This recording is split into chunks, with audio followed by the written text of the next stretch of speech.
And welcome again into the television version of Strategies for Living. I'm marriage and family therapist David McMillan. I'm delighted that you've tuned in, joined us today on Strategies. And, we're all about helping us live healthier, happier, more peaceful lives in our bodies, in our minds, in our spirits, in our relationships here in the 21st century. Now, we do that by engaging with important conversations with life strategists each and every time we do Strategies for Living. My life strategist is Carla McCormick. She is, she's a provisional licensed professional counselor. She and I are in the same office. Full disclosure, right? I am your supervisor. You are my guru. I like guru. Oh my good, my mentor. You're in trouble already. But more important for today, I told you last week that on the radio, Strategies for Living is 25 years old, and as of last Monday, we went back on daily on News Radio 710 Keel and 101.7 FM. And Carla McCormick, you were a good sport last week. You are my co-host on the radio, so that's why you're here today. And so let's see, body, mind, spirit, relationship, living a more peaceful life. Are you living more peacefully now that you've become an official radio co-host? I'm busier. You are busy. So busy doesn't equate with peaceful. I am definitely more peaceful. I like to say more joyful. As I've gotten older, I'm finding a way to find my joy in the midst of chaos, which I guess is kind of where you want to be, the middle of the road. And radio is chaos, so welcome. It's been fun. It hasn't felt chaotic. It hasn't felt chaotic. What did you think about the first week? We kind of threw you in the midst of last Monday. You got an education from Alton McKnight and Dixie Richards, my original co-host on Strategies. That was so much fun.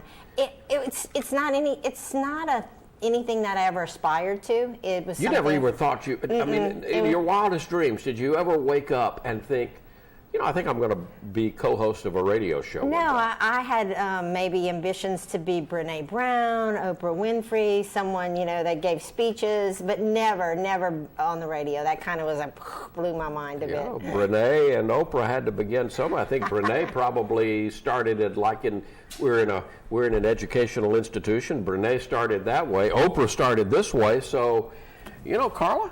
I'm in good company. Who knows? Yeah, you're in good company. Yeah, it's been really fun. As the week went on, by the time we got to Friday, my anxiety level went down, and I was able to actually enjoy the process. We tackled, and we will be tackling on the program a lot of different things: body, mind, spirit, relationships. I don't know that last week was a typical week, but we just kind of did an intro. Welcome back on Monday. Tuesday we talked about the drug. Well, we talked about addiction, and we talked specifically about the crisis that we're in right now with opioids. Yeah. And Dr. Kent Dean from CADA, who is actually one of our sponsors, was our guest. Let's see. Gosh, what did we do Wednesday? Wednesday we had Learning RX. Learning RX, which was so exciting. I actually had a chance to send a client to them, a traumatic brain injury client on Friday. Wow! So that I'm anxious to see if they were able to take her and help her and help her, And the lady Donette that owns Learning RX challenged you to a mental game of tic-tac-toe. Which I lost miserably. Embarrassingly. She asked me, but I knew better. I know. I stepped back. Yeah, and, you just that's what co-hosts are for, right? Throw me right under the bus? Under the bus. Thank you. Just tire tracks and everything. And then Thursday, Artie Cesario. He's been a guest on this program, the author of It's All Good and God Is at the End. How interesting was he? Was he an incredible guest or what? He's totally made me rethink my thoughts on death. And, you kind of have a sense of what happens after based on what you grew up knowing and learning and stuff. Or what we got told in our religious persuasion that we're in. But Artie Artie kind of breaks the mold, doesn't he? Yeah, because he's coming at it from a different angle than anyone. You know, he's not coming at it from a religious angle or just. No, it's real. It's just who he is. It's from starting, and you can tell Artie never thought of himself as, I'm going to write a book one day. He sat with his mother-in-law, whom he loved dearly, through her transition, and it was such a powerful impact on his life. I mean, it literally changed his life. Yeah. Yeah. And that comes through. Yeah. It comes through in just the way he talks and his kind of I guess maybe unscientific method, that he talks about it. Yeah. So it's kind of fun. Yeah. And then we closed the week out Friday talking about good and healthy sleep. How about that? Sleep hygiene. Sleep hygiene. You learned some things. I did. Yeah. I learned that there's it affects lots of women, kids. I had no idea that kids could be affected. I really thought it was just kind of an overweight man kind of thing.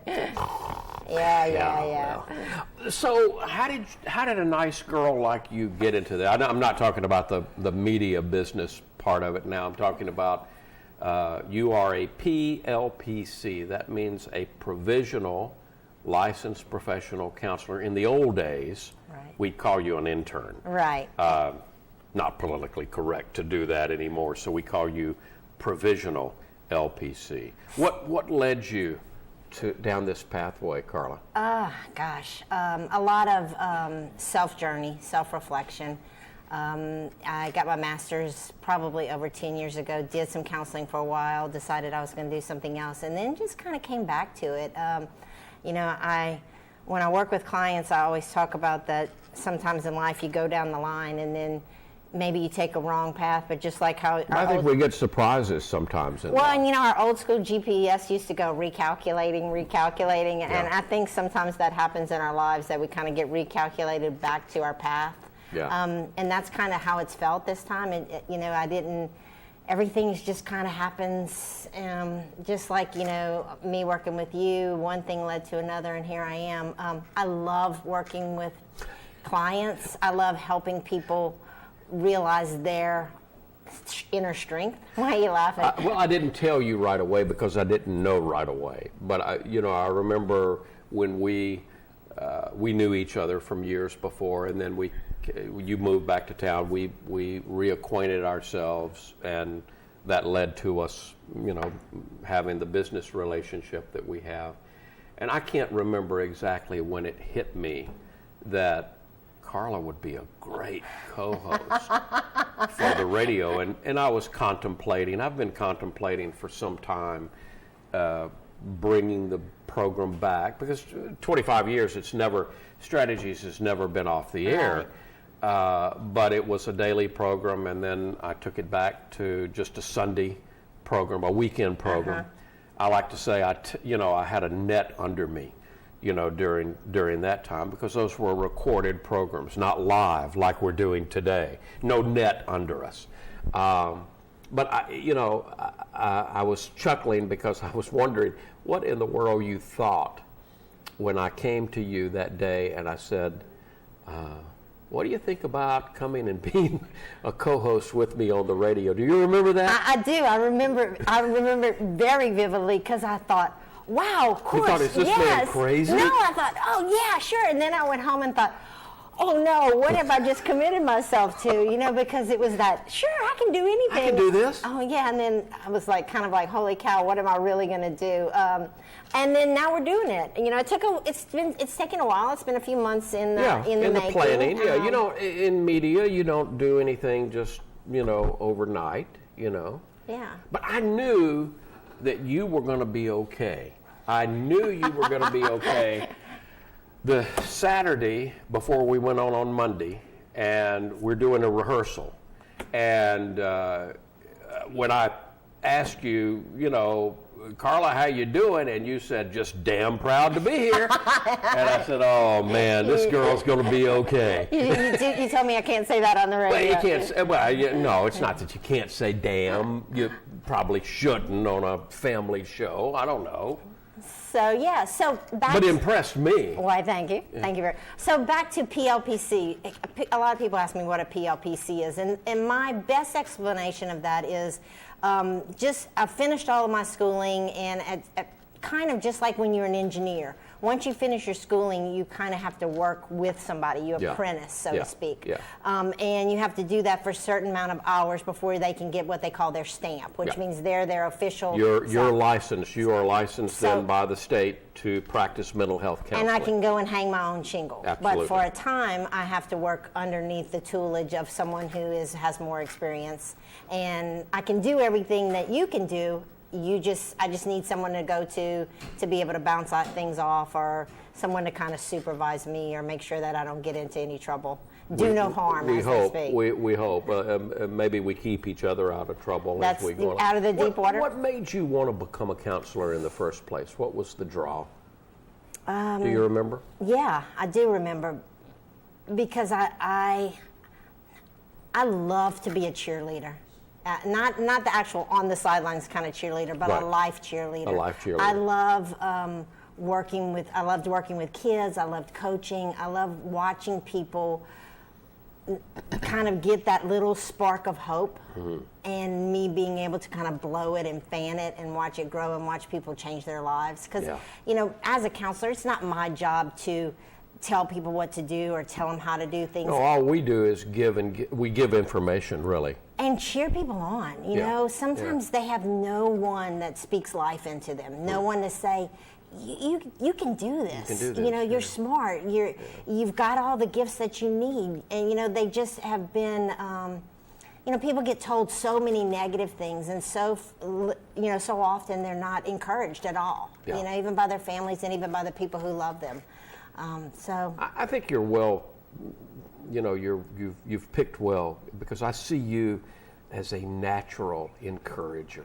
I see you as a natural cheerleader. I think you'd be doing that in your life if you didn't have a master's degree in counseling, if you didn't have a graduate degree in counseling and weren't pursuing licensure. I think you'd still be doing what you're doing. I think that I always have. I think, you learn as a parent, as a parent of 3 daughters, that was kind of my job, to kind of guide them through and cheer them on. Friends and family, when you've gone through hard things and you've been hurt, and you learn from those, and what's the cheesy, your test becomes your testimony kind of cheesy thing, but it's true. It's the reason why we have self-help groups. It's the reason why we have AA and Weight Watchers and all of these self-help groups, because if you've been through something, you can help someone who is going through it now. PLPC Carla McCormick is our life strategist today. She is my co-host on the radio version of Strategies for Living. We're back on Monday through Friday on 101.7 FM and News Radio 710 Keel from 7 p.m. to 8 p.m. Every weeknight. And so I hope you'll join us there. We're going to take a quick break. We'll be back with more of Carla and David today here on Strategies. Stay with us.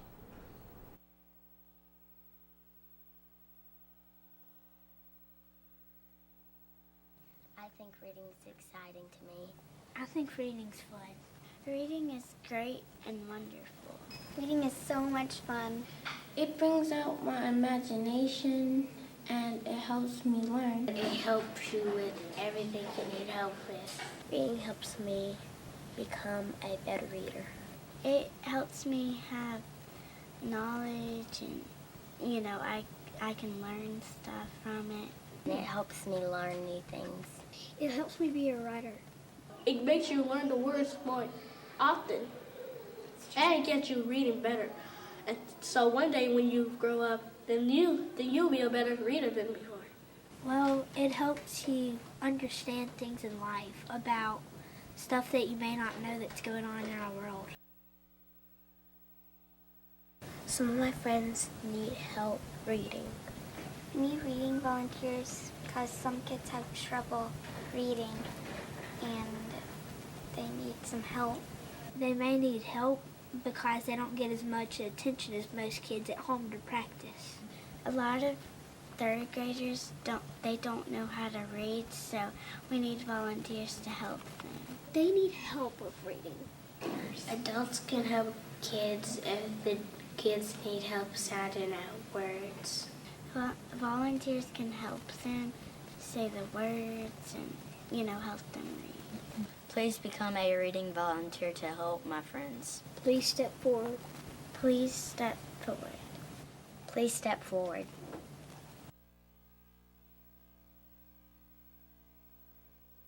And welcome back into the television version of Strategies for Living. I'm marriage and family therapist David McMillan.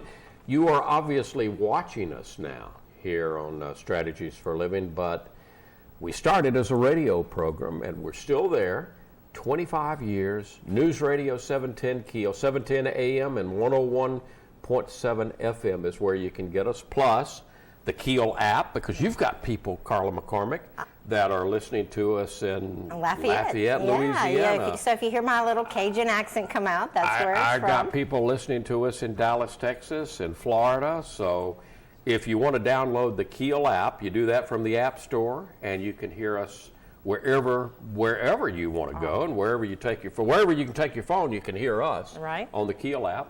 You can also listen on 710keel.com. Just press listen live. So Monday through Friday, 7 p.m., 7:05 to 8 p.m. in the evening, and of course, still on Sunday, 9:05 to 10 for Strategies for Living.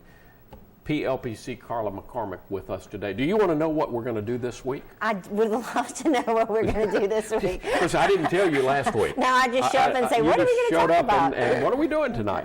Well, we're going to talk about hypnosis tonight. We're going to talk with Celeste Hackett. I've known Celeste for seems like over half my life. Actually, Celeste and I knew each other when we were kids. We both. She's a little bit younger than I am. She went into radio. She was a whole lot more successful in radio than I ever was. She worked for CBS in Dallas. Wow. But after she finished her radio career, she became a hypnotherapist.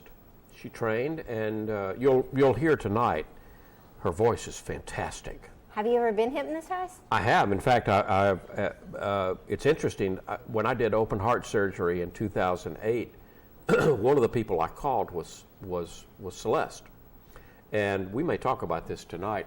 Celeste actually sent me a CD that I asked the anesthesiologist to. The CD, she gave me a hypnosis session to prepare me for surgery, but then she prepared one for during surgery, so that I wouldn't hear all of the chatter in the operating theater. You didn't want to hear him say, "Oh no!" Yeah, sometimes your unconscious mind will respond to something, because your unconscious mind never sleeps. Right. We'll talk about that tonight too. But sometimes in an operating theater, whether you're doing minor surgery or major surgery like I was, you can hear something and your unconscious mind may respond to it, and it may be nothing. Right. It may be something going on over in the side of the operating room that has nothing to do with the surgery itself. So the anesthesiologist put the headphones on me, and I can't say for sure. I can say that my doctor told me that I would be in I did the surgery on Tuesday. My doctor told me that I could expect to be about 8 weeks recovering. Mm-hmm. I was back at work in 5 weeks. Oh, wow. So again, I can't blame that. I can't, all I can do is say, I can't say it happened because of that, but I can say there is some correlation that's probable. I was due to be in the hospital for a number of days, and they discharged me after 5 days. So again,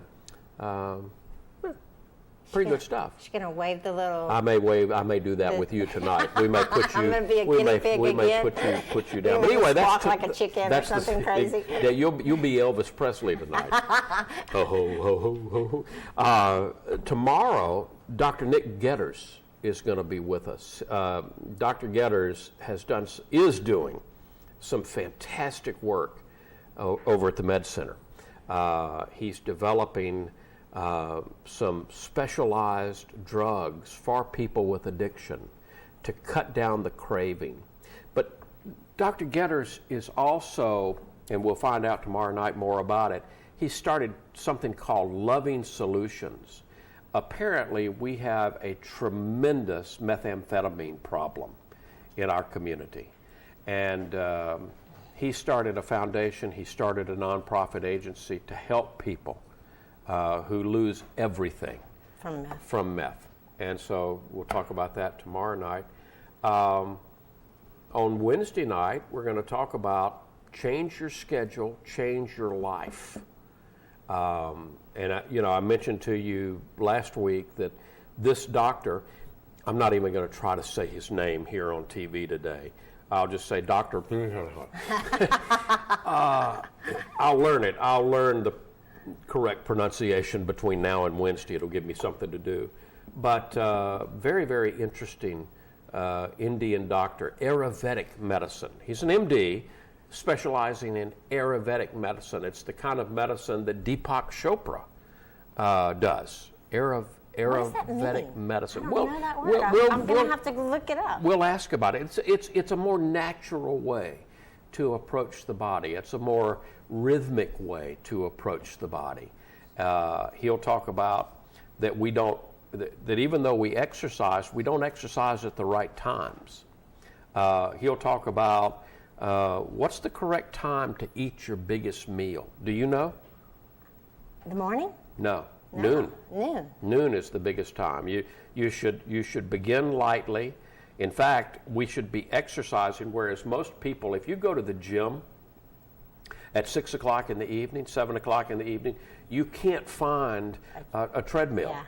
Yeah. What he points out is, but if you go into the gym in the morning, you can find all the treadmills you want. He says it should be just the opposite, that we should be getting up, exercising vigorously, eating lightly, coming to work, eating the big meal at noon, and then stepping down from there. He said, when we exercise at night, we're revving the engines up again. To make it harder to go to making sleep. it harder to sleep. And one of the things that he talks about is the importance of sleep.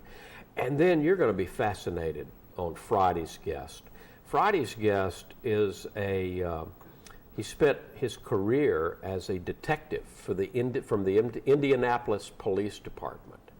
And he's written a book called Portrait of a Past Life Skeptic. What Robert Snow found out was that he's lived before. And he was an artist. He was a portrait artist. And being a detective, being a natural skeptic, he said, no, I don't believe in past lives. This is not so. It can't be true. But he did what detectives do. Good detectives just follow the clues. Follow the evidence. Follow the evidence. And Carla, I got to tell you, I'm not sure that I believe at all in past life. I mean, I wasn't raised in a faith tradition that believes in that at all, so I can't say that I've been converted yet. But I can say that Robert Snow's story is absolutely fascinating and compelling. So that's Friday night, Portrait of a Past Life Skeptic. I already have 100,000 questions for this guy. There you go. So I don't know if last week and this week is, if this is what we'll be doing every week, but I think it's what I'd like to be doing every week. Are you having fun? Oh gosh, how could I not have fun? I mean, I'm learning and I'm meeting interested people. I mean, that's what this show is about. It's about, for me, it's about piquing your interest in something that you may not have thought of before. Yeah. Like, hey, what about this? Or hey, did you ever think about this? I mean, to me, we're not gonna solve anybody's problems or create any big solutions in an hour on the radio. But maybe we can stretch our minds. Maybe we can stretch all of our minds. Maybe we can make us all think. Plant a seed. Yeah. And if we do that, then I think you and I have accomplished what we're supposed to accomplish. And but in the meantime, my mind is getting stretched. I mean, to think about, reincarnation, and could that possibly be? Or, are we exercising at the right time? Are we eating at the right time? Alton told the story last Monday of the gentleman who called in when he and I were on the air. The guy who was suicide. Who basically called in and said, "Hey guys, I'm checking out." And thank goodness we had a producer that day, and Alton and I were able to, pass the phone back and forth and keep him on the phone until we got some help to him. He was in a rural location. We had to figure out where he was and then get emergency help to him. But the neat thing was the call that came. We couldn't decide how long it was, 2 weeks, 3 weeks, 4 weeks. But the guy called back and said, "Hey guys, I'm better now. Thank you for helping." And that's, that's why we do strategies. Yeah. That's why we do this program. It's about body, mind, spirit, and relationship, and a few surprises along the way. You never know. Just kind of, sometimes maybe it's just thinking outside the box. Yeah. A new idea, or like I said, planting a seed of a new idea or a new way of thinking. Yeah. A new way of living, even. Well, we can all use that. We can all use that. I heard someone say something the other day that struck a chord with me, talking about people stop living before they die. And I keep thinking, I guess as I'm getting older, how my goal is for me to get smarter and wiser, enjoy life more. And to me, learning is part of that. And I think it's something that Artie Cesario pointed out to us. We can live right up to the moment, and we can learn. Right. We can live and learn right up to the moment that we die, and then even beyond that, we hope. Carla, I'll see you tonight on the radio. See you on the radio. Yeah, folks, I hope we see you on the radio. News Radio 710 Keel and 101.7 FM. You can tune in to us 7 p.m. to 8 p.m. Well, 7:05 to 8 p.m. every weeknight, Monday through Friday, and also on Sundays at our normal time, 9:05 to 10. For Carla McCormick, I'm marriage and family therapist David McMillan. See you on the radio on Strategies for Living.